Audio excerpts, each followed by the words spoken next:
নমস্কাৰ বন্ধু আৰু বান্ধৱীসকল। অসম পুলিচত যিসকল ভাই ভণ্টীয়ে ৰিজাল্ট ভাল কৰিছে ফিজিকেলত, অৰ্থাৎ যিসকল বন্ধু বান্ধৱী নাইবা ভাই ভণ্টীয়ে আসাম কম্পিটিটিভ এক্সাম আগন্তুক আহিবলগীয়া আসাম কম্পিটিটিভ যিকোনো ধৰণৰ এক্সামত ভালকৈ প্ৰস্তুতি চলাই আছে, তেওঁলোকৰ কাৰণে আজি এখন ভাল কিতাপৰ নাম আপোনালোকৰ আগত ক'ম।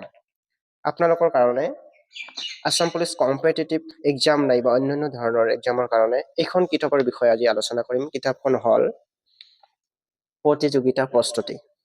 এইখন ভাল কিতাপ। যিসকলে প্ৰিপেয়াৰ চলাই আছে 2025-26 কিতাপখন যিখন ৰিচেণ্টলি ওলাইছে, এইখন কিনি ল'ব আৰু জিকে বহুত কমন পাব ইয়াৰ পৰা। ঠিক আছে বন্ধু বান্ধৱীসকল, এইখন কিতাপ বহুত ভাল হয়, মই পঢ়ি ভালে পাইছোঁ। কিন্তু আপোনালোকে এইখন কিতাপ পঢ়িলে জিকে বহুত কমন পাব। ঠিক আছে, এইখনে মোৰ কিতাপৰ বিষয়ে ভিডিঅ'খন আছিল। কিতাপখন কিনি পঢ়ি চাব আৰু সকলোৰে কাৰণে বেষ্ট অফ লাক থাকিল। এবাৰ আসাম পুলিচ AB UB কনষ্টেবলত যাতে সকলোৱে ভালকৈ প্ৰিপেয়াৰ কৰে আৰু চাকৰিটো যাতে লয়।